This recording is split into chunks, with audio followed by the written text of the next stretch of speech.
백만장자는 5만 달러의 보상금을 걸었다. 10명의 정비사들이 일주일 동안 고군분투했지만 결과는 제로였다. 샌프란시스코에서 가장 유명한 공장에서조차 1975년형 현대폰이 이민자 할아버지의 마지막 유품은 여전히 시동이 걸리지 않았다. 바로 그때 미국에 있는 형을 방문 중이던 15살 한국인 소년이 동네 신문에서 그 광고를 발견했다. 이 녀석이 전문 교육받은 사람들보다 더 잘한다고 생각하나? 소년이 도전하자 공장장과 정비사들은 비웃음을 터뜨렸다. 그 비웃음 속에서도 소년의 눈빛은 반짝였다. 그 차가 할아버지, 현대의 전직 노동자가 서울 차고에서 매주 일요일 직접 분해하며 손자를 가르치던 바로 그 모델이었기 때문이다. 조롱의 원이 점점 좁혀지는 와중에 소년은 단 한마디 했다. 30분만 주시고 일자 드라이버 하나만 주세요. 시간이 28분을 가리켰을 때 공장은 숨을 죽였다. 그리고 그 순간은 단지 시동이 켜진 것을 넘어 그 남자들이 국경을 넘어 세상을 보는 시선을 영원히 바꿔놓았다. 저희 이야기를 좋아하신다면 이 영상에 좋아요 눌러주세요. 정말 큰 힘이 됩니다. 저 꼬마가 정말 우리가 고치지 못한 걸 고칠 수 있다고 생각하나? 자동차 정비소의 경멸적인 웃음소리가 울려 퍼졌다. 모든 정비공들의 눈길이 낡은 현대폰이 자동차에 다가가는 마른 체구의 아시아계 소년에게 쏠렸다. 정비소 안은 미국인 정비사들의 무거운 한숨과 속삭임으로 가득 찼다. 그들은 이미 열흘 동안 이 고집센 한국 자동차와 씨름했지만 무익했다. 준호는 겨우 15살이었지만 그의 눈빛에는 흔들림 없는 자신감이 담겨 있었다. 드러난 엔진 위로 몸을 기울이며 그의 목소리는 부드럽지만 날카로운 칼날처럼 공기를 갈랐다. 30분 안에 고칠 수 있습니다. 새로운 웃음소리가 정비소를 가로질렀다. 기름때 묻은 작업복을 입은 건장한 체격의 정비소 주인은 믿을 수 없다는 듯 고개를 저었다. 미국 최고의 정비사 10명이 며칠간 시도한 끝에 실패했다. 최첨단 장비와 컴퓨터 진단도 이 오래된 한국 차량의 문제를 밝혀내지 못했다. 그냥 애한테 시도하게 해봐요. 입구에서 단호한 목소리가 들려왔다. 포니의 주인인 백만장자 톰슨 씨가 호기심 어린 눈빛으로 지켜보고 있었다. 그의 눈에는 할아버지의 유물을 되찾고자 하는 절박함뿐만 아니라 이 어린 외국인 소년의 자신감에 희망의 빛이 어렸다. 준호는 주변의 의심 어린 시선에 위축되지 않았다. 그의 손가락이 자동차의 기계 내부를 부드럽게 훑었다. 각 부품과 대화하는 것 같았다. 그의 움직임에는 나이를 초월한 지식이 엿보였다. 미국인 전문가들이 갖지 못한 이 특정 모델에 대한 친밀감이었다. 30분, 준호는 세대의 비밀을 숨긴 듯한 미소를 띠며 반복했다. 그게 전부입니다. 준호가 일반 드라이버를 집어들자 정비사들은 믿을 수 없다는 눈빛을 교환했다. 이들 중 누구도 반 시간 안에 자신들의 확신이 한국에서 휴가 온 10대 소년에 의해 완전히 뒤흔들릴 거라고는 상상조차 하지 못했다. 저 애는 미친 거야. 한 정비사가 동료에게 속삭였다. 우리 모두가 일주일 내내 고치려고 했는데 저 애가 30분 만에 한다고. 준호는 그들의 말을 듣지 않는 척했지만 가슴속에서는 뜨거운 감정이 일었다. 그는 할아버지의 말씀을 떠올렸다. 자랑스러움은 소리 높여 외치는 게 아니라 행동으로 증명하는 것이다. 톰슨 씨는 앞으로 나와 준호 옆에 섰다. 정말 자신 있니, 소년? 준호는 고개를 들어 부자의 눈을 똑바로 바라보았다. 네, 이 차는 제게 말을 걸고 있어요. 문제가 뭔지 알려주고 있습니다. 정비소 주인이 코웃음 쳤다. 차가 말을 한다고? 이제 미국에서는 차가 말을 하는군. 그냥 해보게 하세요. 톰슨 씨가 단호하게 말했다. 우리가 잃을 게 뭐가 있겠소? 준호는 깊게 숨을 들이마시고 일에 착수했다. 그의 손가락이 엔진의 깊은 곳으로 들어갔다. 그의 눈은 반쯤 감겼고 마치 오래된 친구와 재회한 듯한 미소가 그의 얼굴에 번졌다. 안녕? 그는 한국어로 부드럽게 속삭였다. 널 도와줄게. 함께 다시 달리자. 정비사들은 어리둥절했지만 준호의 손가락이 움직이는 모습에는 무언가 특별한 것이 있었다. 그것은 단순한 기술을 넘어선 것이었다. 그것은 연결이었다. 그것은 이해였다. 그리고 그것은 미국인들이 결코 이해할 수 없는 한국인의 자부심이었다. 서울 외곽의 작은 집에서 금속성 소리는 항상 일요일 아침 준호를 깨웠다. 5살 때부터 그는 할아버지와 아버지가 종교적인 의식처럼 오래된 현대폰이 주변에 모이는 차고로 살금살금 들어가곤 했다. 이 차는 단순한 금속과 톱니바퀴가 아니란다. 할아버지는 주름진 손으로 보닛을 경건하게 쓰다듬으며 설명했다. 이것은 우리 가족의 역사, 우리 민족의 역사야. 포니는 김 가족에게 단순한 자동차가 아니었다. 그것은 수년간의 어려움 후 대한민국의 재탄생을 상징했다. 진정한 첫 한국 자동차, 국가를 기술 강국으로 변모시킬 혁신 정신의 상징이었다. 내가 현대에서 기술자로 일을 시작했을 때 할아버지는 눈을 멀리 두며 회상했다. 우리는 하루에 16시간씩 일했어. 많은 사람들이 한국인들은 단지 모방만 할 줄 안다고 했지. 우리는 창조하고 혁신할 수 있다는 것을 증명했다. 준호는 손가락으로 낡은 엔진 부품을 만지작거리며 말했다. 할아버지, 이 부품은 왜 이렇게 설계되었어요? 할아버지의 눈이 빛났다. 좋은 질문이다. 이 특별한 배열은 우리나라의 추운 겨울과 습한 여름을 견디기 위한 거야. 서양 차들은 이런 환경을 위해 설계되지 않았지. 준호는 모든 말, 모든 움직임을 흡수했다. 다른 아이들이 장난감 자동차를 가지고 놀 때 그는 기화기를 분해하고 밸브를 조정하는 법을 배웠다. 가족의 포니는 3세대 동안 유지되어 왔다. 필요해서가 아니라 자부심 때문이었다. 한국 엔지니어와 다른 사람들의 차이점은 아버지는 오일을 교환하면서 설명했다. 우리는 기계에 영혼이 있다는 것을 이해한다는 거야. 우리는 그들의 말을 들어야 해. 어느 추운 겨울날 할아버지의 손이 떨리기 시작했다. 준호는 그 변화를 눈치챘지만 아무 말도 하지 않았다. 대신 그는 더 열심히 배웠다. 할아버지의 지식, 그의 지혜가 사라지기 전에 모든 것을 흡수해야 했다. 12살 때 준호는 이미 엔진 소리만으로 문제를 식별할 수 있었다. 14살에 그는 눈을 감고도 전기 시스템을 분해하고 재조립할 수 있었다. 그것은 단순한 기술이 아니었다. 그것은 연결이었다. 비밀은 할아버지는 속삭였다. 목소리가 예전보다 약해졌지만 여전히 지혜로 가득 차 있었다. 각 부품이 이야기를 한다는 것을 이해하는 데 있다. 듣는 법을 아는 사람은 항상 길을 찾을 것이다. 어느 일요일 아침, 준호는 할아버지가 숨을 거칠게 쉬는 소리에 잠에서 깼다. 그는 할아버지의 방으로 달려갔다. 노인의 얼굴은 창백했지만 그의 눈은 차분했다. 준호야, 할아버지가 속삭였다. 내 상자를 가져오렴. 준호는 할아버지의 낡은 목자의 상자를 가져왔다. 그 안에는 현대자동차에서의 그의 40년 경력 동안 모은 도구들과 노트가 있었다. 이것은 이제 내 것이다. 할아버지는 말했다. 우리 가족의 역사, 우리나라의 역사를 기억해라. 사람들이 불가능하다고 말할 때 그것은 단지 그들이 방법을 모른다는 뜻이다. 지금 고향에서 수천 킬로미터 떨어진 곳에서 준호는 그 교훈을 피 속에 간직하고 있었다. 미국인들이 구식 차량으로 보는 것을 그는 문화유산으로 인식했다. 그의 손가락이 엔진의 깊은 곳을 탐색하는 동안 그는 할아버지의 목소리를 들었다. 들어라, 준호야. 차가 너에게 말하게 해라. 그리고 그는 들었다.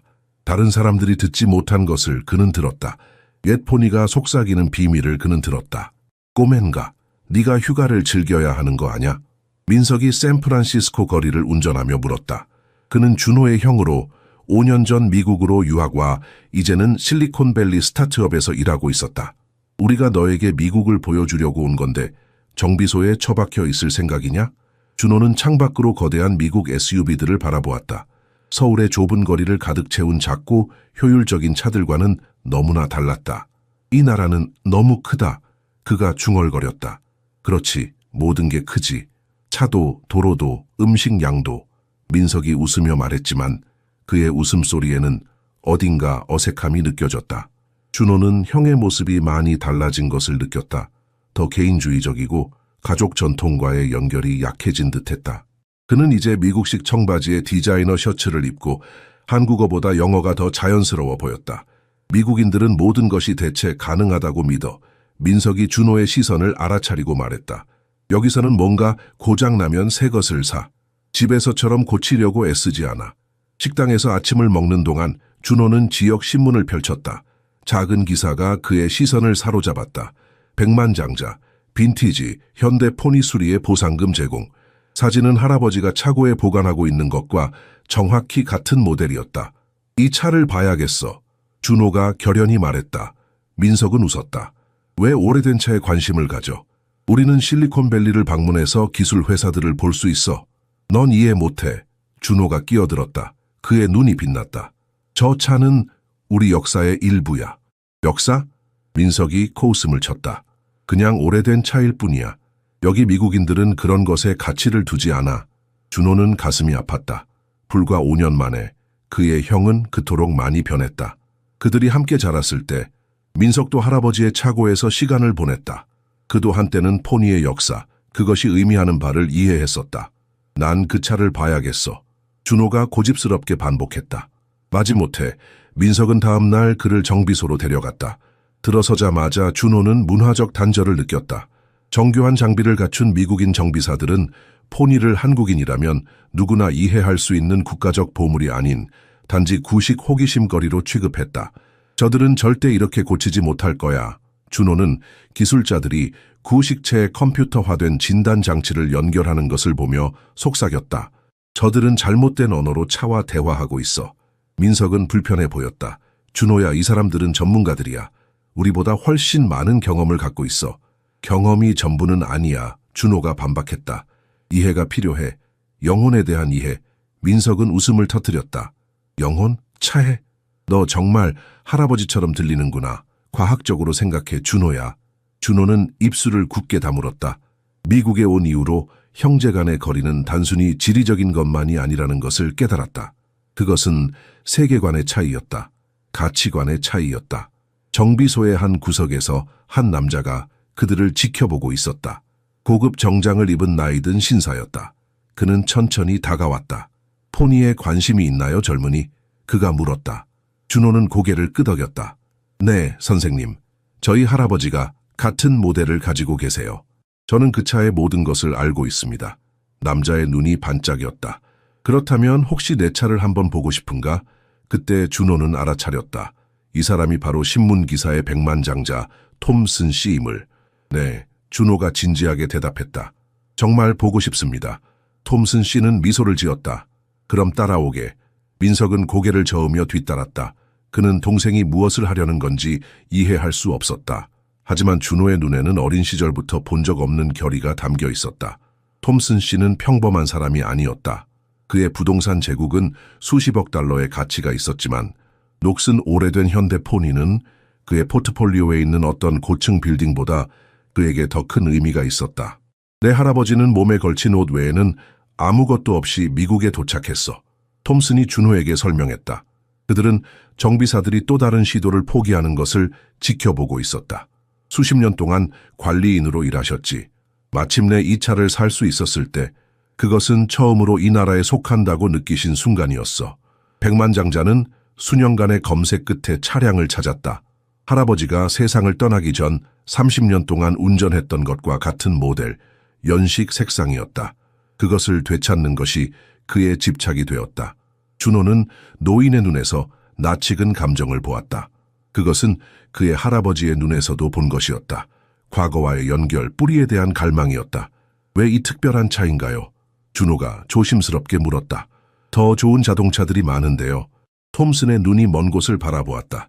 내 할아버지는 이 나라에 와서 정말 힘들게 사셨어. 매일 2개의 일자리를 뛰셨지.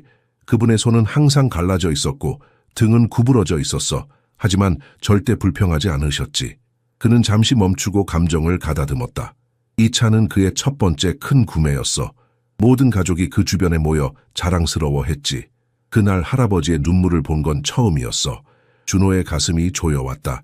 이 부유한 미국인과 그의 할아버지 사이에는 대륙과 문화를 넘어선 공통점이 있었다. 둘 다 겸손한 시작에서 자부심을 찾았고 물건의 단순한 소유물 이상의 의미를 부여했다. 한국에서는 준호가 조용히 말했다. 물건이 그것을 소유한 사람의 에너지를 간직한다고 믿어요. 우리는 이것을 귀라고 불러요. 아마도 당신의 차는 그것의 기를 존중하는 사람이 필요한 것 같아요. 톰슨은 호기심 어린 눈빛으로 소년을 바라보았다. 10명의 공인된 정비사들이 문제를 식별하지 못했어. 현대자동차 본사에서 온 컨설턴트들도 미국과 일본에서 왔었지. 한국에서는 오지 않았나요? 준호가 물었다. 여기서는 그렇게 오래된 차에 대한 한국 전문가를 찾을 수 없었어. 준호는 깊게 숨을 들이마셨다. 용기를 모으며. 그의 가슴 속에서 할아버지와 아버지로부터 전해진 지식이 불씨처럼 타올랐다. 차고에서의 긴 오후 시간들, 첫 번째 포니의 특이점에 대해 속삭여진 비밀들, 오직 한국 엔지니어들만 알고 있는 수정사항들, 시도해 볼 수 있을까요? 마침내 그가 물었다. 그의 목소리는 거의 들리지 않을 정도로 작았다. 톰스는 머뭇거렸다. 그는 준호의 나이를 다시 한번 가늠해 보았다. 겨우 15살.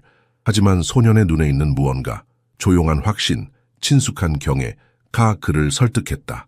내가 잃을 것이 뭐가 있겠어. 민석이 덧붙였다. 비록 명백히 회의적이었지만 그러나 그의 말투에서 준호는 형이 자신을 지지한다는 작은 힌트를 느꼈다. 아마도 민석 안에도 여전히 한국인의 자부심이 남아있는 것이다. 정말 시도해보고 싶어? 톰슨이 다시 한번 물었다. 준호는 고개를 끄덕였다. 네, 하지만 한 가지 부탁이 있어요. 뭔데? 혼자서 해야 해요. 아무도 보지 않는 곳에서요. 정비소 주인이 코웃음을 쳤다. 말도 안 돼. 그게 어떻게 가능하겠어? 하지만 톰슨은 손을 들어 그를 멈추게 했다. 왜 혼자서 해야 하지? 준호는 깊게 숨을 들이마셨다. 차와의 대화는 사적인 거예요. 다른 사람들이 웃고 의심하면 집중할 수 없어요. 톰슨은 잠시 준호의 눈을 들여다보았다. 그리고 이해했다. 이 소년에게 이것은 단순한 기계적 문제가 아니었다. 그것은 영적인 연결이었다. 조하, 그가 마침내 말했다. 오늘 밤 모두가 떠난 후에 열쇠를 줄게. 정비소 주인이 항의하려 했지만 톰슨의 단호한 표정에 입을 다물었다. 준호는 고개를 숙여 감사를 표했다. 그의 마음은 이미 일에 집중하고 있었다. 할아버지의 도구가 담긴 작은 주머니를 꽉 움켜쥐었다. 이것은 단순한 수리가 아니었다. 이것은 문화적 가교였다. 이것은 할아버지의 유산을 지키는 것이었다. 민석은 혼란스러운 표정으로 형제를 바라보았다. 정말 이걸 할 수 있어. 준호는 미소 지었다. 형, 이건 내가 태어나기 위해 준비한 거야. 해가 지고 정비소의 형광등만이 어둠을 밀어내는 밤이 되었다. 톰슨은 약속대로 준호에게 열쇠를 건넸다. 민석은 집에 가자고 설득했지만 준호는 단호했다. 형, 돌아가. 내가 나중에 전화할게. 민석은 걱정스러운 표정으로 떠났다. 정비소의 문이 닫히자 준호는 깊게 숨을 들이마셨다. 주변의 침묵이 그를 감쌌다. 이제 그와 포니만이 남았다. 준호는 할아버지의 작은 천 주머니를 열었다. 그 안에는 특별히 선택된 도구들이 있었다. 반세기 동안 사용되어 손잡이가 달아있는 것들이었다. 그는 할아버지의 목소리를 떠올렸다. 준호야, 도구는 단순한 금속이 아니다. 그것은 의도와 역사의 연장이다. 그는 포니 앞에 무릎을 꿇고 조용히 말했다. 내가 누군지 알아? 나는 네 형제들을 만든 사람들의 손자야. 우리는 같은 뿌리를 가지고 있어. 그의 손가락이 조심스럽게 엔진을 탐색했다. 갑자기 그는 눈을 감고 귀를 기울였다. 할아버지가 그에게 가르쳐준 것처럼 그는 엔진이 내는 아주 미세한 울림을 찾고 있었다. 모든 기계는 그것만의 고유한 목소리를 가지고 있다고 할아버지는 말했다. 거기 있구나. 그가 속삭였다. 그의 손가락이 한 특정 부분에 도달했다. 너의 심장이 아프구나. 준호는 눈을 떴다. 이제 그는 무엇을 해야 할지 알았다. 기계 진단 장비나 컴퓨터 소프트웨어가 감지할 수 없는 것을 그의 손가락이 발견했다. 그것은 차의 영혼, 차액기에 있는 불균형이었다. 그는 작업을 시작했다. 미국 정비사들이 무시했던 엔진의 깊은 곳에서 그는 중요한 비밀을 발견했다. 첫 번째 포니 모델에는 공식 도면에 나타나지 않는 특별한 배선 시스템이 있었다. 그것은 한국 엔지니어들이 개발한 혁신적인 해결책이었다. 미국 정비사들이 버그로 간주한 것이 실제로는 독창적인 설계였다. 그들은 미국 시장을 위해 설계를 변경했지만 누군가 그것을 잘못 역설계했군. 준호가 중얼거렸다. 그의 손가락은 섬세한 피아니스트처럼 움직였다. 밤이 깊어갔다. 준호의 이마에 땀방울이 맺혔다. 할아버지가 가르쳐준 모든 기술, 아버지가 설명한 모든 시스템, 그들이 함께했던 모든 일요일 아침이 이 순간을 위한 준비였다. 특히 어려운 부분에 도달했을 때 그는 잠시 멈추고 눈을 감았다. 할아버지, 저와 함께 해주세요. 그가 한국어로 속삭였다. 그리고 마치 할아버지의 손이 그의 손을 안내하는 것처럼 솔루션이 그에게 왔다. 새벽 2시 정비소 문이 열렸다. 민석이 걱정스러운 표정으로 들어왔다. 아직도 여기 있었어? 그가 물었다. 네가 전화하지 않아서. 준호는 대답하지 않았다. 그는 완전히 집중해 있었다. 엔진의 중요한 부분을 재조립하고 있었다. 민석은 말없이 지켜보았다. 처음으로 그는 동생의 손가락이 움직이는 방식에서 할아버지의 모습을 보았다. 같은 정확성, 같은 존경심, 같은 인내심. 내가 틀렸을지도 몰라. 민석이 부드럽게 말했다. 네가 정말 알고 있구나. 준호는 마지막 나사를 조였다. 그리고 일어섰다. 그의 얼굴은 기름으로 얼룩져 있었지만 그의 눈은 빛났다. 끝났어. 그가 말했다. 이제 할 일은 기다리는 것뿐이야. 뭘 기다려? 민석이 물었다. 톰슨 씨가 와서 열쇠를 돌리는 것. 아무도 내 작업을 믿지 않을 거야, 민석아. 난 그들이 직접 보길 원해. 민석은 동생을 바라보았다. 이전에는 결코 보지 못했던 자신감이 있었다. 그는 미국에서 지낸 5년 동안 잃어버린 것이 무엇인지 궁금해졌다. 한국의 정신, 영혼, 할아버지의 지혜. 기다릴게. 민석이 말했다. 같이 기다리자. 형제는 나란히 앉았다. 준호의 손에는 할아버지의 오래된 천 도구 주머니가 있었다. 그것은 그저 도구가 아니었다. 그것은 세대를 잇는 연결이었다. 그것은 약속이었다. 잘했어, 준호야. 민석이 말했다. 할아버지가 자랑스러워 하실 거야. 준호의 눈에 눈물이 고였다. 하지만 그것은 슬픔의 눈물이 아니었다. 그것은 자부심의 눈물이었다. 그는 할아버지의 유산을 지켜냈다. 아침 햇살이 정비소의 창문을 통해 쏟아져 들어왔다. 준호와 민석은 작은 벤치에서 나란히 졸고 있었다. 문이 열리는 소리에 둘 다 화들짝 놀랐겠다. 톰슨 씨가 정비소 주인과 함께 들어왔다. 그들 뒤로 4명의 정비사들이 따라왔다. 그들의 얼굴에는 의심과 호기심이 뒤섞여 있었다. 자네가 정말 고쳤다고? 정비소 주인인 게릿이 조롱하듯 물었다. 불가능해. 준호는 천천히 일어섰다. 밤새 작업한 흔적이 그의 얼굴과 손에 남아 있었다. 그러나 그의 눈에는 확신이 빛났다. 시도해보세요. 그가 조용히 말했다. 톰슨이 열쇠를 꺼내 들었다. 모두의 시선이 그에게 쏠렸다. 그가 운전석으로 걸어가 문을 열고 앉았다. 정적이 내려앉았다. 열쇠가 점화장치에 들어갔다. 톰슨이 깊게 숨을 들이마시고 돌렸다. 첫 번째 시도에서 엔진은 켜지지 않았다. 정비사들은 서로를 바라보며 미소 지었다. 역시 게릿이 중얼거렸다. 하지만 준호는 여전히 평온했다. 다시 해보세요, 천천히. 그리고 엑셀을 살짝 밟아주세요. 톰슨이 다시 시도했다. 이번에는 준호의 지시대로 했다. 엔진이 한 번 기침했다. 2번. 그리고 갑자기 풍부하고 깊은 울림과 함께 생명을 얻었다. 정비소를 가득 채운 그 소리는 단순한 엔진 소리가 아니었다. 그것은 45년 전 한국 공장에서 처음 울렸던 것과 같은 완벽한 하모니였다. 이럴 수가. 게릿이 입을 벌린 채 속삭였다. 다른 정비사들도 같은 충격에 사로잡혔다. 어떻게 가능한 거지? 준호는 미소를 지으며 포니 곁으로 걸어갔다. 그의 손가락이 부드럽게 보닛을 어루만졌다. 첫 번째 포니 모델의 전기 배분 시스템에는 특이점이 있었어요. 그가 설명했다. 한국 엔지니어들이 공식 도면에 나타나지 않는 중복 시스템을 만들었어요. 게릿이 조심스럽게 다가왔다. 말도 안 돼. 우리는 진단에서 어떤 이상도 감지했을 거야. 당신들이 정상이라고 생각하는 것에 문제가 있다면요? 준호가 눈을 들지 않고 대답했다. 한국에서는 극한 조건에 맞게 차를 조정했어요. 우리는 일반 매뉴얼을 따르지 않는 해결책을 개발했죠. 그의 말에는 기술적 지식뿐만 아니라 자신의 민족의 창의성에 대한 조용한 자부심이 담겨 있었다. 한국 자동차 산업은 단 한 세대 만에 모방자에서 글로벌 혁신자로 발전했다. 서구에서는 아직 완전히 이해하지 못하는 것이었다. 톰슨이 차에서 내렸다. 그의 눈에는 눈물이 고여 있었다. 이것은 단순한 자동차가 아니야. 그가 목이 메어 말했다. 이건 내 할아버지의 일부야. 내 가족의 역사야. 그는 준호에게 다가가 두 손으로 그의 손을 잡았다. 어떻게 감사해야 할지 모르겠구나, 소년. 민석은 놀란 표정으로 동생을 바라보았다. 서울에서는 준호를 그저 조용하고 공부 잘하는 평범한 10대로만 봤었다. 이제 그는 경험 많은 성인들을 침묵하게 만드는 성숙함과 전문성을 보여주고 있었다. 포니 프로젝트의 수석 엔지니어였던 박 씨는 독특한 특성을 가진 점화 시스템을 만들었어요. 준호가 계속해서 정확한 조정을 하며 설명했다. 제 할아버지는 그와 직접 일하셨고 이런 특성을 식별하는 방법을 저에게 보여주셨어요. 게릿은 더 이상 자신의 감탄을 숨길 수 없었다. 이 모든 걸 어떻게 알지, 꼬마야? 한국에서는 준호가 겸손한 미소로 대답했다. 지식은 누구도 빼앗을 수 없는 유일한 유산이라고 믿습니다. 그 순간 정비소에는 어떤 말도 필요하지 않았다.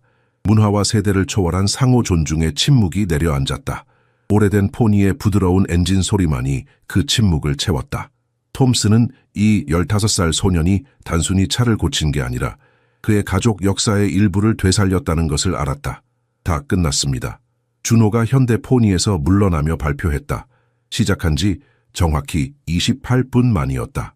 그의 얼굴은 기름때로 얼룩져 있었지만 그의 눈은 조용한 자신감으로 빛났다. 긴장된 침묵이 정비소를 채웠다. 톰스는 열쇠를 손에 꼭 쥐고 정비사들과 눈빛을 교환했다. 아무도 10대 소년이 전문가들이 며칠 동안 해결하지 못한 문제를 반 시간 만에 해결했다고 진심으로 믿지 않았다. 가보자. 백만장자가 중얼거리며 조심스럽게 열쇠를 점화 장치에 넣었다. 엔진이 처음에는 기침을 했다. 한 번, 두 번. 그리고 갑자기 깊고 일정한 소리로 생명을 얻었다. 그 소리는 단순히 작동하는 자동차가 아니었다. 그것은 한국 공장에서 처음 나왔을 때처럼 원래의 강력하고 조화로운 목소리로 노래하는 기계였다. 맙소사 수석 정비사 게릿이 천천히 다가오며 속삭였다. 이건 불가능해. 톰스는 차에서 내려 눈에 눈물이 고인 채 준호를 향해 움직였다.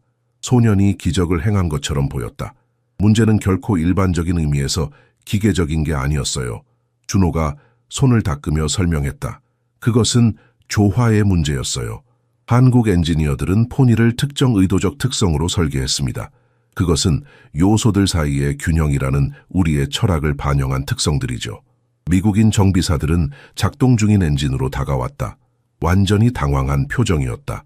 그들의 정교한 진단 장비, 유럽과 미국 차량에 대한 수년간의 경험, 어느 것도 겸손한 현대 자동차에 내장된 엔지니어링 비밀을 준비시키지 못했다. 한국에서는 준호가 계속했다. 우리는 우수한 기술이 깊은 이해를 대체하지 못한다고 배웁니다. 제 할아버지는 항상 기계에는 성격이 있다고 하셨어요. 우리는 그들에게 무엇을 하라고 말하기보다 그들의 말을 들어야 합니다. 톰스는 소년의 어깨에 손을 올렸다. 그 제스처는 문화적, 세대적 장벽을 초월했다. 넌 단지 차를 고친 게 아니야. 내 가족 역사의 일부를 되살렸어. 어느 정비사가 용기를 내어 물었다. 그런데 어떻게 했어? 우리 모두가 보지 못한 것을 어떻게 봤지?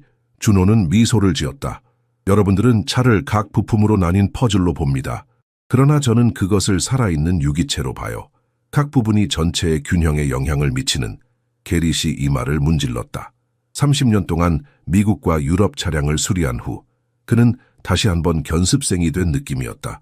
한국 소녀는 단지 우수한 기술 능력뿐만 아니라 완전히 다른 철학적 접근법을 보여주었다.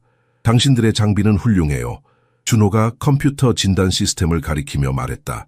하지만 때로는 기계를 이해하기 위해 기계를 사용하는 것이 아니라 손과 귀를 사용해야 합니다. 정비사들은 서로를 바라보았다.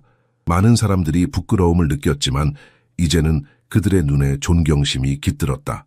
톰스는 준호를 옆으로 데려갔다. 네가 원하는 대로 보상해 주겠다. 그가 말했다. 이름만 불러. 준호는 잠시 생각했다. 그는 톰슨의 부에 대해 알고 있었다. 그가 원한다면 새 차 대학 장학금, 어떤 것이든 요구할 수 있었다. 하지만 그의 마음은 이미 결정되어 있었다. 저는 지식을 원합니다. 그가 단순하게 말했다. 지식? 톰슨이 혼란스러워했다. 네, 당신의 할아버지가 어떻게 성공했는지, 어떻게 아무것도 없는 상태에서 제국을 건설했는지 알고 싶습니다. 저도 언젠가 제 가족을 위해 그런 일을 하고 싶어요. 톰슨은 이 특이한 요청에 놀랐다. 그가 기대했던 것이 아니었다. 그는 준호의 눈을 들여다보았다. 그곳에서 그는 자신의 할아버지의 눈에서 보았던 것과 같은 불타는 결단력을 보았다. 네가 정말 원하는 게 그거야? 그가 물었다. 준호는 고개를 끄덕였다. 제가 포니를 고칠 수 있었던 이유는 돈이나 장비 때문이 아니었어요. 그것은 제 뿌리와의 연결 때문이었죠. 당신의 뿌리에 대해 배우고 싶습니다. 톰슨의 얼굴에 미소가 번졌다. 처음으로 그는 이 소년이 단순한 정비공이 아니라는 것을 이해했다. 그는 미래를 바라보는 비전을 가진 사상가였다. 그날 밤 민석의 아파트에서 준호의 휴대전화는 쉴 새 없이 울렸다. 한국인 소년이 미국인 정비사들을 당황하게 한 소식이 빠르게 퍼졌다. 오늘 네가 무슨 일을 했는지 알아? 민석이 자랑스러움과 걱정이 뒤섞인 표정으로 물었다. 저 사람들은 수십 년의 경험을 가지고 있어. 자격증 전문 훈련. 준호는 어깨를 으쓱하며 주목받는 것이 불편한 듯했다. 그냥 할아버지와 아버지에게 배운 걸 적용했을 뿐이야. 그렇게 단순한 게 아니야. 민석이 고집했다. 넌 전문가들을 그들의 영역에서 창피하게 만들었어. 준호의 표정이 어두워졌다. 그의 의도는 누구를 창피하게 하는 것이 아니었다. 한국에서 그는 진정한 지식은 겸손함과 함께 온다고 배웠다. 할아버지는 항상 강조했다. 우리의 성공은 다른 사람들을 깎아내리지 않는다. 우리는 모범을 통해 모두를 높인다. 민석은 동생의 표정 변화를 알아차렸다. 화내지 마. 네가 정말 대단했다는 거야. 솔직히 나도 놀랐어. 미국에 와서 처음으로 형이 나를 자랑스러워하는 것 같네. 준호가 부드럽게 말했다. 민석은 말문이 막혔다. 사실이었다. 미국에서의 5년 동안 그는 점점 더 미국화되어 갔다. 그는 한국적 가치관을 세련되지 못한 것으로 전통을 발전의 장애물로 보기 시작했다. 하지만 오늘 그는 자신이 잃어버린 것의 가치를 목격했다. 한편 텅 빈 정비소에서 게릿은 혼자 포니의 엔진을 관찰하며 남아있었다. 미국과 유럽 차량을 30년 동안 수리한 후 그는 다시 한번 견습생이 된 느낌이었다. 한국 소녀는 단지 우수한 기술적 능력뿐만 아니라 완전히 다른 철학적 접근법을 보여주었다. 그 애가 본 것을 우리는 왜 보지 못했을까? 그는 자신에게 중얼거리며 차량의 기계적 내부를 살펴보았다. 그는 노트북을 열고 글을 쓰기 시작했다. 오늘 나는 15살 소년에게 배웠다. 우리가 잊었던 기술에 대해, 우리가 잃어버린 연결에 대해. 톰슨도 바닷가 저택에서 생각에 잠겨 있었다. 사업가는 미국식 성공 모델을 따라 제국을 건설했다. 공격적이고 개인주의적이며 빠른 결과에 초점을 맞춘. 오늘 외국인 청소년이 그런 가치관에 의문을 품게 만들었다. 다음날 아침 준호와 민석이 약속된 방문을 위해 정비소에 도착했을 때 그들은 변화된 분위기를 발견했다. 이전에 경멸적이었던 정비사들이 이제는 조용한 존경심으로 그를 맞이했다. 게릿이 조심스럽게 다가왔다. 꼬마야, 우리는 배우고 싶어. 네가 어떻게 문제를 이해했는지 설명해 줄 수 있다면. 문화적 장벽이 무너지기 시작했고 출신이나 나이에 관계없이 같은 직업에 대한 열정을 공유하는 사람들 사이의 상호 인정으로 대체되었다. 준호는 수석 정비사의 눈을 보았다. 전날의 조롱이나 의심의 흔적은 없었다. 대신 그는 진정한 호기심과 배우려는 의지를 보았다. 물론이죠. 준호가 대답했다.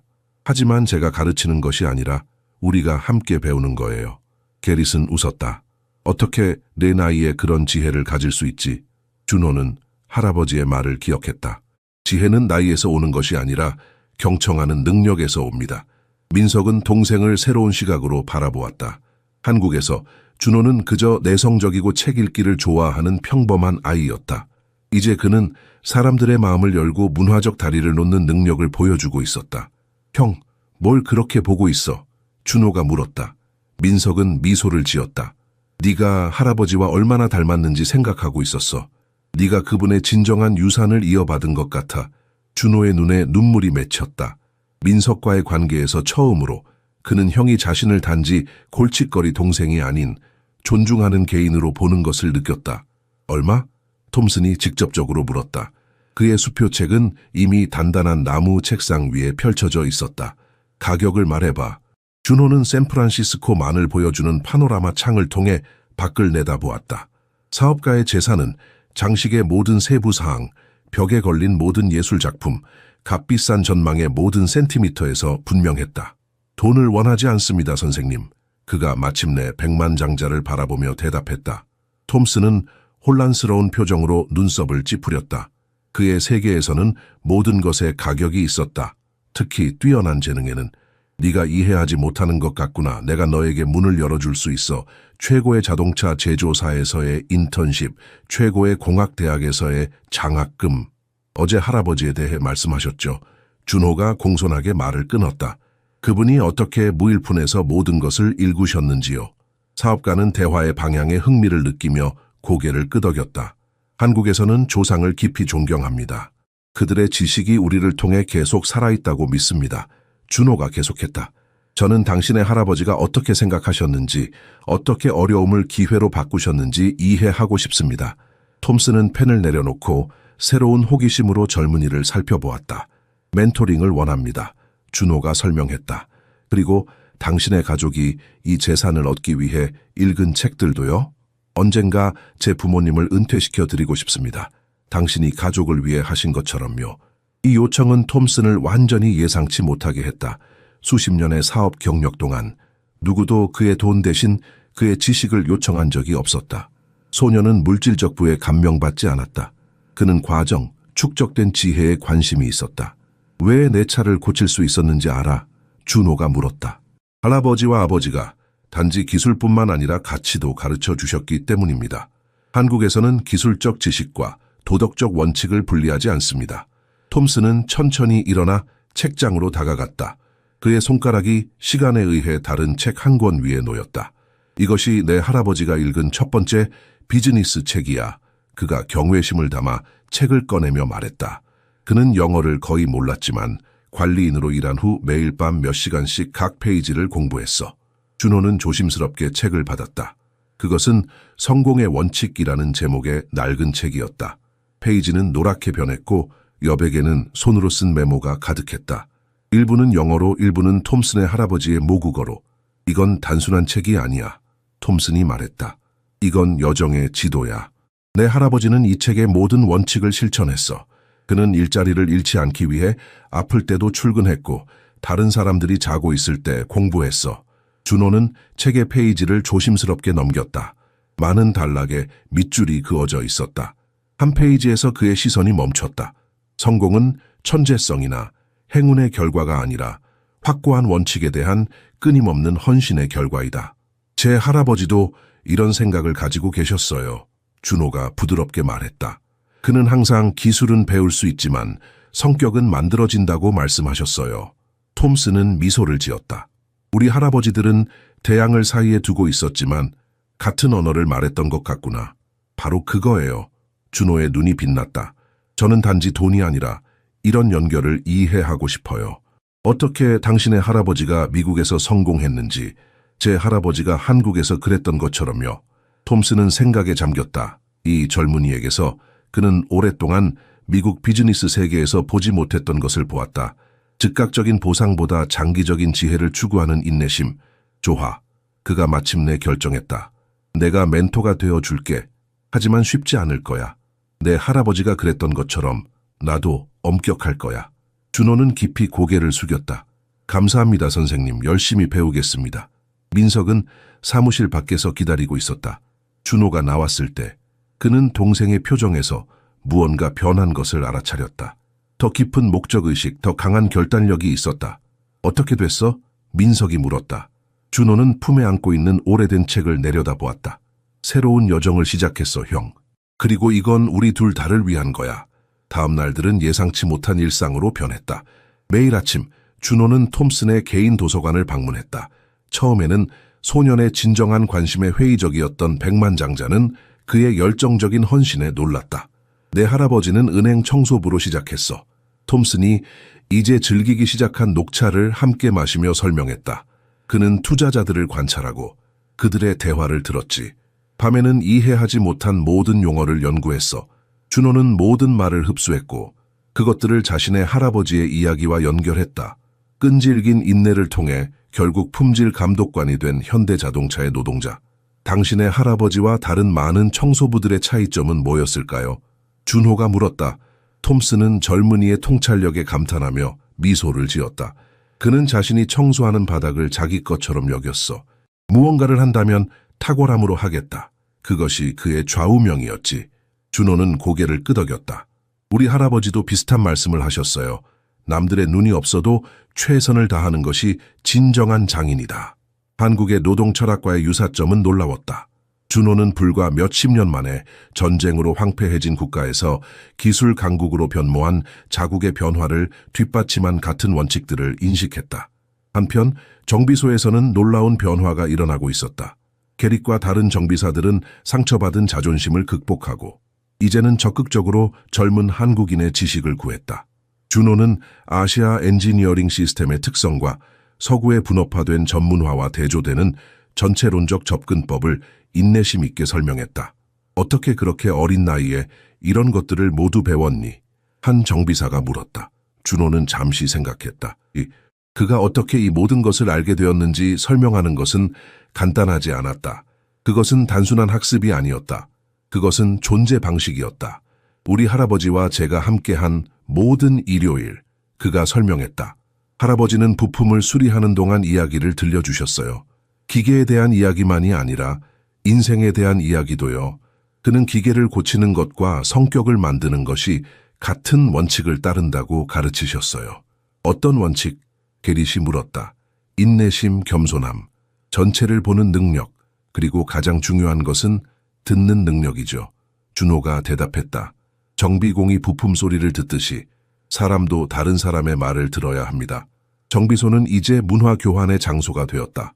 미국인 정비사들은 진단 컴퓨터를 사용하기 전에 엔진 소리를 듣는 법을 배웠다. 준호는 미국인들의 혁신적인 도구 사용법을 배웠다. 두 세계의 최고가 만나고 있었다. 톰스는 자신의 개인 도서관에서 더 많은 책을 꺼냈다. 매일 그는 준호에게 새로운 비즈니스 원칙을 가르쳤다. 그러나 그는 또한 자신이 배우고 있다는 것을 발견했다. 내 나라는 정말 놀라워. 그가 어느 날 말했다. 한국이 어떻게 그렇게 빨리 세계적인 강국이 되었는지 이해하기 시작했어. 그것은 단순한 노동윤리가 아니야. 그것은 목적의식이야. 준호는 고개를 끄덕였다. 우리는 정신징센이라고 부릅니다. 그것은 단순한 열심히 일하는 것 이상이에요. 그것은 더 큰 목적을 위해 일하는 거죠. 멀리서 지켜보던 민석은 자신의 미국에서의 여정을 재평가하기 시작했다. 그는 미국화라는 이름으로 많은 한국적 가치를 포기했다. 아마도 과정에서 소중한 것을 잃었을 것이다. 어느 저녁 아파트로 돌아오는 길에 민석이 물었다.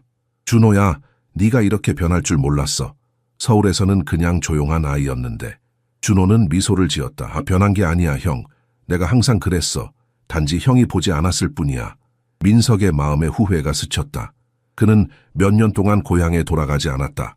그는 한국 음식을 거의 먹지 않았고 한국어로 거의 말하지 않았다. 그는 부모님과의 전화통화도 짧게 끝냈다. 그는 진보라고 생각했던 것이 사실은 단절이었을지도 모른다. 그날 밤 민석은 오랫동안 잠들지 못했다. 그는 준호가 자신에게 보여준 것을 생각했다. 전통이 약점이 아니라 강점이 될 수 있다는 것. 과거를 존중하는 것이 미래를 만드는 데 방해가 되지 않는다는 것. 할아버지께 전화해야겠다. 그가 마침내 중얼거렸다. 너무 오랜 시간이 지났어. 멘토링 열흘째 되는 날, 톰스는 준호를 샌프란시스코 항구로 데려갔다. 그곳에서는 컨테이너를 가득 실은 거대한 선박들이 끊임없이 도착하고 있었다. 저 배들이 보이니? 사업가가 가리켰다. 그중 많은 배가 한국에서 와. 전자제품, 자동차, 전 세계가 이제 구매하는 기술들이지. 준호는 가슴속에서 조용한 자부심을 느끼며 고개를 끄덕였다. 내가 젊었을 때 톰슨이 계속했다. 한국 제품들은 값싼 모방품으로 여겨졌어. 오늘날 그것들은 프리미엄 품질의 상징이야. 어떻게 너희 나라가 그렇게 빨리 이런 변화를 이룰 수 있었을까? 이 질문은 준호를 놀라게 했다. 그는 항상 한국의 성공을 자신의 국가 정체성의 일부로 받아들였지만 이 궤적의 예외성에 대해 의문을 품지 않았다. 할아버지는 우리의 비결은 배고픔을 잊지 않는 것이라고 하셨어요. 그가 잠시 생각한 후 대답했다. 문자 그대로의 배고픔이 아니라 우리의 가치를 증명하고자 하는 갈망이요. 바닥에서 시작할 때 두 가지 선택이 있어요. 자신의 자리를 받아들이거나 불리함을 연료로 바꾸거나. 항구의 한쪽에는 거대한 크레인들이 컨테이너를 내리고 있었다. 준호는 그 정밀한 움직임에 감탄했다. 이 크레인을 보세요. 그가 말했다. 과거에는 100명의 남자가 필요했던 일을 이제 1명의 운전자가 하고 있어요. 하지만 그 운전자는 단순한 노동자가 아니에요. 그는 수천 시간을 연습한 전문가죠. 톰슨이 고개를 끄덕였다. 그게 내 나라가 이해한 거였군. 미래는 단순한 노동이 아니라 전문성에 있다는 것. 맞아요. 준호가 대답했다. 할아버지는 자신의 손으로 일하셨지만 항상 저에게 머리로 일하라고 말씀하셨어요. 내 손은 지칠 수 있지만 네 마음은 결코 지치지 않는다고요. 그들은 항구 끝에 있는 작은 카페에 앉았다. 바다 너머로 마치 도달할 수 없는 꿈처럼 한국이 있었다. 부정직한 사람들이 너의 할아버지에게 성공하라고 했니? 톰슨이 물었다. 내 할아버지는 항상 사람들이 그에게 너의 자리를 알라고 말했다고 했어. 준호의 눈이 어두워졌다. 네, 많은 사람들이 그랬어요. 현대가 첫 번째 자체 설계 엔진을 만들었을 때 외국 엔지니어들이 웃었대요. 그건 절대 작동하지 않을 거야 라고 말했죠. 하지만 작동했지? 네, 작동했어요. 그리고 지금 현대는 세계 최고의 자동차 제조업체 중 하나가 되었어요. 모든 사람이 우리가 실패할 거라고 말했던 분야에서요. 톰슨은 생각에 잠겨 지평선을 바라보았다. 미국인들은 우리가 모든 것을 발명했다고, 우리 방식이 항상 우월하다고 믿는 경향이 있어.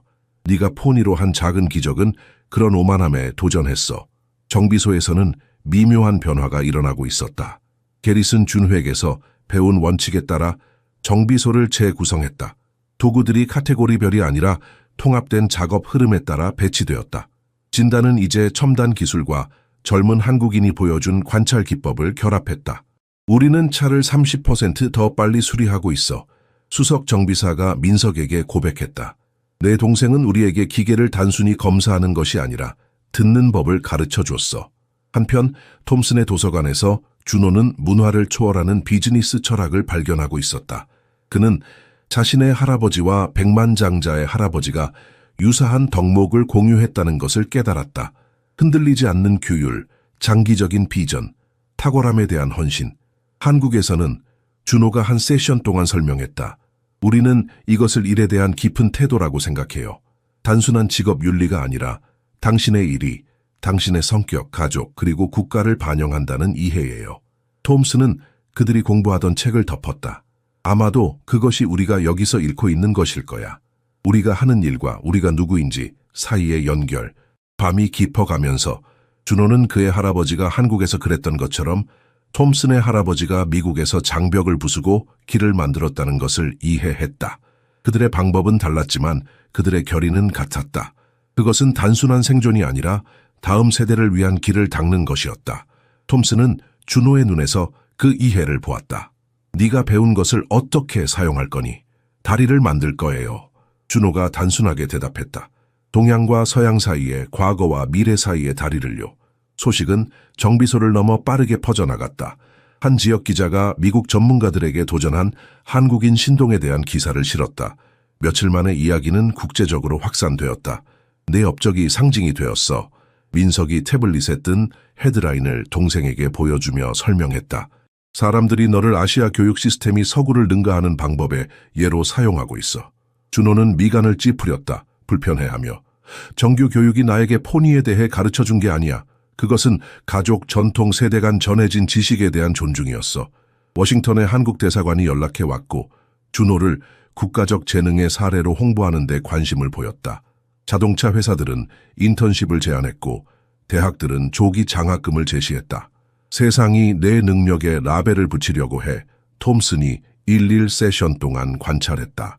미국인들은 그것을 개인적 천재성으로 설명하려고 해. 아시아인들은 문화적 산물로. 진실은 더 복잡하지 그렇지 않니? 준호는 멘토의 통찰력에 감사하며 고개를 끄덕였다. 한국에서는 진정한 마스터리는 기술과 마음이 완벽하게 정렬될 때 온다고 믿습니다.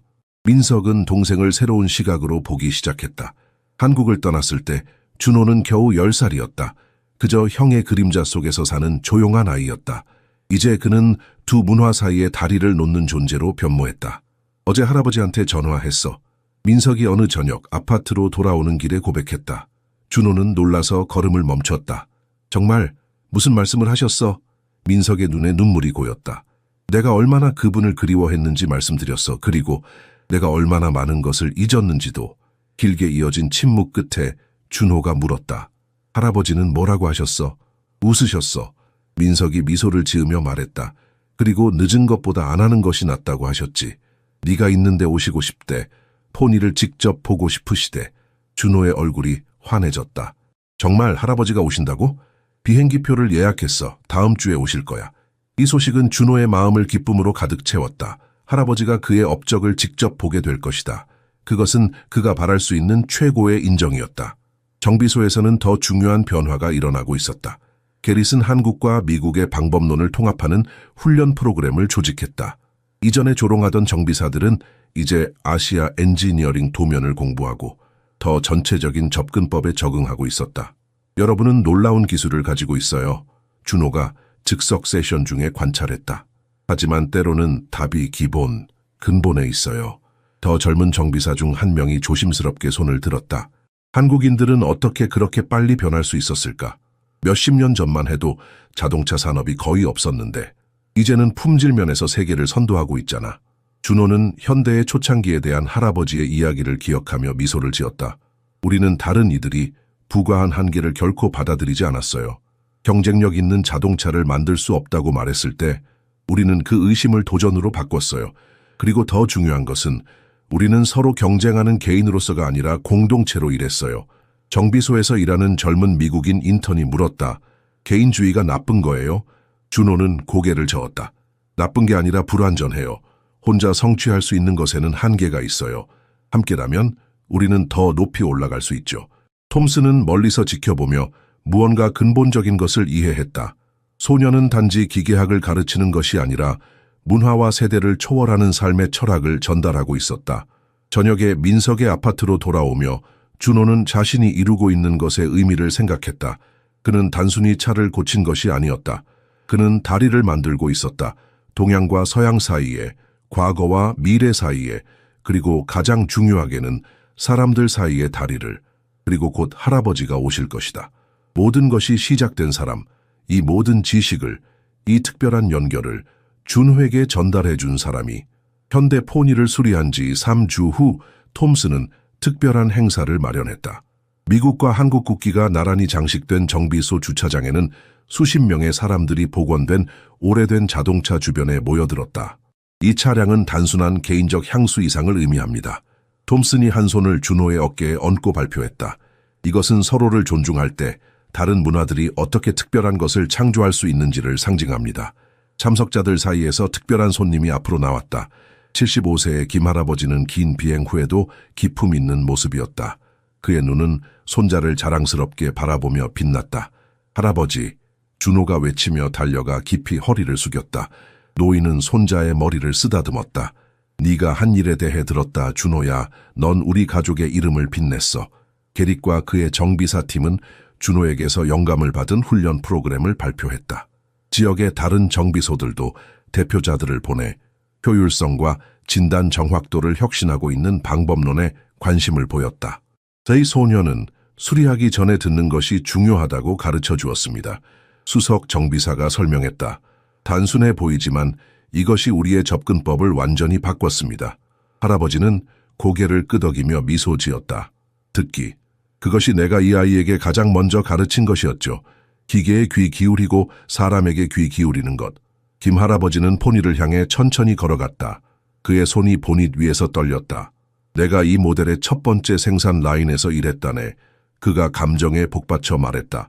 당시 우리는 전 세계가 한국 자동차를 운전할 날이 올 거라고 꿈도 꾸지 못했지. 톰슨이 노인에게 다가갔다. 두 남자 각자 다른 대륙에서 온 두 노인 사이에 즉각적인 유대감이 형성되었다. 당신의 손자가 이 차에 새 생명을 불어넣었습니다. 톰슨이 말했다. 그러나 더 중요한 것은 그가 우리에게 다른 방식으로 볼 수 있는 법을 가르쳐 주었다는 것입니다. 민석은 이 모든 것을 약간 떨어진 곳에서 지켜보았다. 미국화되려고 애쓴 지 수년 만에 그는 자신이 버린 뿌리의 가치를 깨닫고 있었다. 할아버지, 그가 용기를 내어 말했다. 저도 다시 배우고 싶습니다. 제가 잊어버린 것들을요. 노인은 손자에게 따뜻한 미소를 지었다. 사람이 배움을 중단하는 날이 그가 죽는 날이라네. 민서가, 네가 돌아와서 기쁘구나. 샌프란시스코 한국 영사가 깜짝 방문했고 준호에게 감사장을 전달했다. 당신 같은 젊은이들이 세계에 상기시켜줍니다. 한국은 단지 글로벌 기술을 채택한 것이 아니라 그것을 변형시키고 완성시켰다는 것을요. 행사의 하이라이트는 준호가 포니를 운전하는 것이었다. 할아버지가 조수석에 앉고 준호가 조심스럽게 차를 출발시켰다. 엔진은 완벽하게 작동했고 그들이 주차장을 돌 때 박수가 터져 나왔다. 내가 너보다 몇 살 때 처음 이 모델을 운전했는지 알아? 할아버지가 물었다. 준호는 고개를 저었다. 25이었지. 그리고 난 네가 15에 이루어낸 것을 하지 못했어. 넌 우리 가족의 미래야, 준호야. 차가 멈추자 게릿이 엔진룸을 들여다보기 위해 다가왔다. 김 선생님, 저희에게 이 엔진 설계의 철학에 대해 조금 더 말씀해 주시겠습니까? 김 할아버지는 기계공의 눈을 바라보았다. 철학이라 좋은 질문이군요. 우리가 이 차를 설계했을 때 우리는 단지 운송수단을 만들지 않았습니다. 우리는 국가의 자부심을 만들었죠. 노인은 엔진의 다양한 부분을 가리키며 계속했다. 여기 이 배치를 보세요. 서양 설계는 최대 출력을 위해 최적화되어 있습니다. 우리 설계는 지구력과 적응성을 위해 최적화되어 있죠. 우리는 거친 도로, 극단적인 기후, 부품 부족에서도 작동할 수 있는 차를 필요로 했습니다. 톰스는 이 모든 것을 지켜보며 자신의 여정을 돌아보았다. 단순히 가족의 유물을 복원하려는 시도로 시작된 것이 이제 가치관에 대한 깊은 재평가가 되었다. 젊은 한국인은 단지 기술적 지식만이 아니라 미국적 성공의 정의에 도전하는 완전한 철학을 가져왔다. 할아버지, 준호가 사적인 순간에 노인에게 물었다. 자랑스러우세요? 노인의 눈에 눈물이 고였다. 자랑스럽다는 말로는 부족하구나. 내 손자야. 넌 우리가 가르쳐준 것 이상을 했어. 넌 두 세계를 하나로 만들었어. 준호가 한국으로 돌아가기 전 마지막 날, 톰스는 그를 현대포니로 드라이브에 데려갔다. 이제 완벽하게 복원된 차는 마치 공장에서 막 나온 것처럼 샌프란시스코의 해안 도로를 따라 부드럽게 달렸다. 내 할아버지는 이 차를 매일 운전했어. 바닷바람이 창문으로 들어오는 동안 톰슨이 회상했다.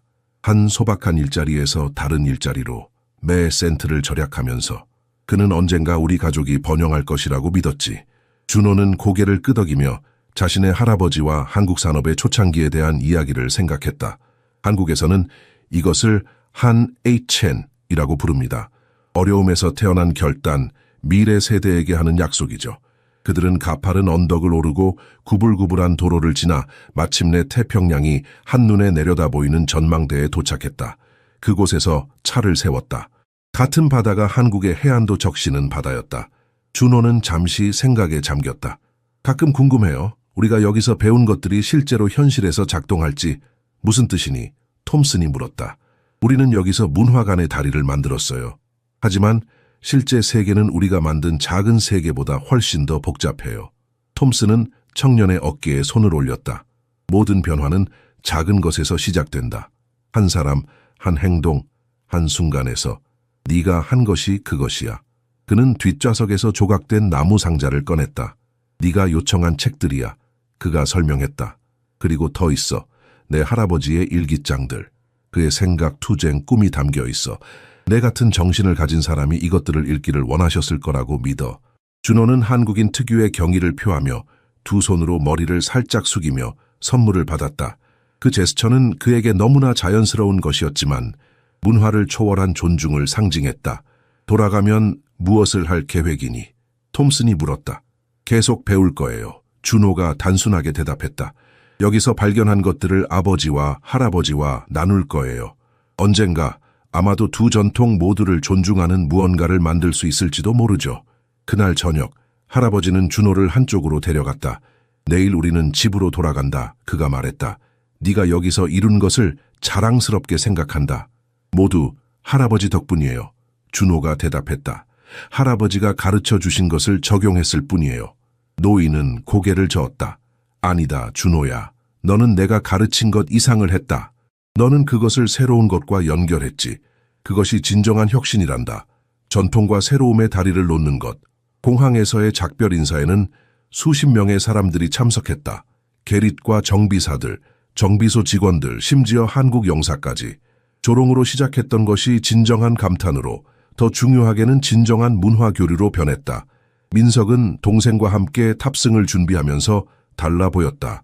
준호를 지켜본 3주가 그에게 뿌리에 대한 새로운 감사함을 일깨웠다. 있잖아. 그들이 탑승을 기다리는 동안 그가 말했다. 돌아가면 할아버지와 더 많은 시간을 보내야겠어. 그분에게서 다시 배우고 싶은 기술들이 있어. 비행기에서 광활한 태평양 위를 날면서 준호는 톰슨의 할아버지의 첫 번째 일기장을 펼쳤다. 영어를 배우는 이민자의 불완전한 필체가 끈질긴 인내의 이야기를 전했다. 그것은 한국의 끈기 전통, 역경 앞에서의 흔들리지 않는 결단과 공명했다.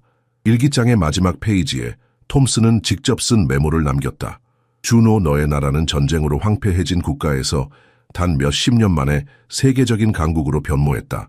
세계가 아직도 이해하려고 애쓰는 기적이다. 네가 나에게 보여준 것은 이 기적이 단순히 경제정책이나 역사적 상황에서 온 것이 아니라 깊이 뿌리내린 가치에서 왔다는 것이다. 조상 지식에 대한 존중, 탁월함에 대한 헌신, 그리고 진정한 발전은 과거를 존중하면서 미래를 받아들인다는 이해. 너를 통해 나는 혁신으로 가는 다른 길들이 있다는 것을 이해했다. 아마도 가장 지속 가능한 것은 한국이 선택한 길일 것이다. 새로운 것과 영원한 것 사이의 균형을 이루는 길. 비행기가 동쪽으로 계속 날아가는 동안 준호는 미소를 지었다. 단순한 현대포니가 세계관의 다리를 놓았다. 그리고 그의 손에는 단순한 책과 일기장만이 아니라 약속이 담겨 있었다. 현대자동차 생산 라인에서 그의 할아버지를 이끌었던 것과 같은 약속. 톰슨의 할아버지가 첫 차를 살 수 있도록 저축하게 한 것과 같은 약속. 과거를 존중하는 것이 특별한 미래를 건설하는 가장 확실한 방법이라는 약속. 준호는 창밖을 내다보았다. 오렌지색과 보라색 줄무늬가 하늘을 가로질렀고 태양은 그들이 떠나온 땅 위로 내려갔다. 그러나 그들이 향하는 땅에서는 새로운 날이 이제 막 시작되고 있었다. 안녕히 미국, 그가 속삭였다. 그리고 곧 다시 만나요.